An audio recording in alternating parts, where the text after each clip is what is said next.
on in Photoshop, we're going to talk about how to save a selection. So if you've taken, any amount of time, let's just say 1 minute, 2 minutes, 5 minutes, whatever it is, to create a nice selection, and then you're going to do something with that. You're going to modify it, you're going to apply a filter, whatever it might be. Well, as soon as you deselect and you perform other actions, you've lost the ability to go back to that selection. So what's useful is to save a selection. And then what we can do is we can reload that selection at any time we'd want within that particular image. So as a quick example, let me just make a bit of a crude selection here. Okay. And let's say, like I've said, we've taken the time and we go and adjust it a little bit. If you wanted information about how to select and to add and subtract from selections, you can actually check out my other videos where I talk about the basics of selecting as well as a few more advanced techniques. And I'll give you a link to those videos here in the information section, top right hand corner of this video. In any case, once you've made a selection, if I now would like to save it, and I'm not talking about saving the pixels in that selection, I'm talking about saving the actual selection itself. Well, how you do this is you go to the select menu, and under the select menu you have an option called Save Selection. When you do that, it pops up a dialog box where you can choose how you'd like to save it, as well as give it a name. I'm going to call this child. I'm going to have it saving as a new channel, and it's in this current document. So I'm going to go ahead and click OK. It saves it.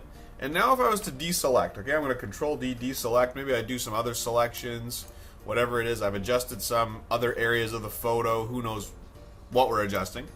And at this point, instead of going through the whole process of reselecting the child, I'd simply like to load the selection. Well, you can do that a number of ways. One is to go to the select menu, and you now have an option called Load Selection available because we have one saved. So in this file, this is the channel, it's the only one we have, and I'm going to click OK. Invert, just as a quick point here, invert is to select everything that wasn't selected as part of your selection. So if I did not invert this, it's going to select the child here. And if I did invert it, it's going to select everything except for the child. So it's a nice little option to have there. I'm going to go ahead and click OK, and you can see that selection gets loaded. Control D is going to deselect.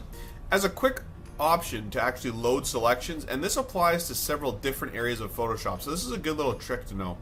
We said when we saved it saved as a channel. Well, next to your layers panel, you have a panel called channels. And you can find those as well by going to the window menu and choosing channels. That's going to pop it up. Well, when we've saved a selection, it actually appears on that list. Here it is down here. If I want to quickly load that selection, you can actually hold down the Control key and simply click on it. You can see it loads the selection up right away. So that's a very fast way to load that selection. And like I said, you could apply this to other aspects of Photoshop. As an example, I have a mask layer here set up, and as part of the mask, there's black and a white portion. To load that alpha channel or that selection, again, I can hold Control and click on it, and then it loads up the unmasked part of that layer in this case. So lots of different ways to do this.